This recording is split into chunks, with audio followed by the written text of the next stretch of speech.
గత ప్రభుత్వంలో జరిగిన దుర్మార్గపు శాండ్ మాఫియా, వైసీపీ ప్రభుత్వంలో జరిగిన శాండ్ మాఫియా వల్ల ఎన్ని వ్యవస్థలు కుప్పకూలిపోయినాయో అందరికీ తెలిసిందే. రాష్ట్రం ఎంత సర్వనాశనం అయిపోయిందో అందరికీ తెలిసిందే. ఎన్ని వేల కుటుంబాలు రోడ్డున పడ్డాయి, ఎన్ని వేల కుటుంబాలు మేము ఇక్కడ బతకలేము, మాకు ఇక్కడ జీవనోపాధి లేదు అని చెప్పి పక్క రాష్ట్రాలకి వలస వెళ్ళిపోయినాయి. ఈరోజు అవన్నీ దృష్టిలో పెట్టుకొని ఇటు ప్రజలు అటు రాష్ట్రం రెండు నాశనం అయిపోతున్నాయి, ఇబ్బంది పడుతున్నారు అని చెప్పి గమనించిన చంద్రబాబు నాయుడు గారు ఈరోజు ఫ్రీ శాండ్ పాలసీ తీసుకొచ్చారు. దాన్ని కూడా చాలామంది క్రిటిసైజ్ చేస్తున్నారు. ఫ్రీ శాండ్ పాలసీ అని చెప్తున్నారు, మీరేంటి డెలివరీ ఛార్జెస్ తీసుకుంటున్నారు అని చెప్పి.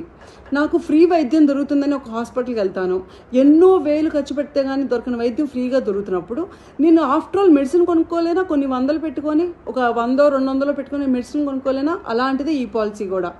సో ఈరోజు ఇబ్బంది పడిన ఎవరైనా సరే వాళ్ళందరికీ తెలుసు, ఈరోజు ఈ పాలసీ వల్ల వాళ్ళకి నెత్తి మీద పాలు పోసినట్టే.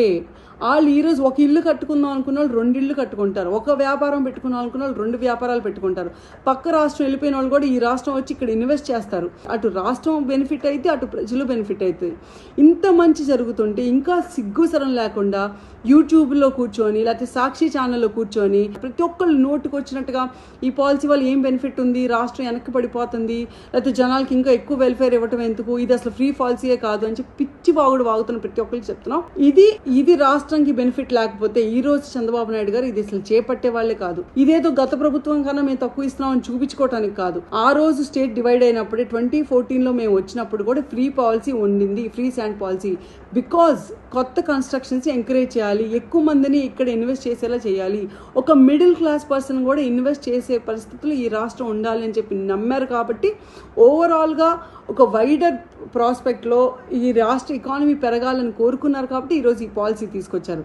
దీన్ని పిచ్చి పిచ్చిగా వాళ్ళకి నచ్చినట్టుగా అనువాదించుకొని, వాళ్ళకి నచ్చినట్టుగా జనాలు కన్ఫ్యూజ్ చేసేలాగా వచ్చి బయటకు వచ్చి మాట్లాడే వాళ్ళందరికీ చెప్తున్నాం, నోరు మూసుకొని ఉండండి. మీకేదన్నా డౌట్స్ ఉంటే వెళ్ళి సామాన్య ప్రజలు ఎవరైతే ఇబ్బంది పడ్డారో వాళ్ళని వెళ్ళి అడగండి, ఈ పాలసీ వల్ల మీకు లాభమా నష్టమా అని. వాళ్ళు మీకు సమాధానం చెప్తారు, మేము చెప్పాల్సిన అవసరం కూడా లేదు.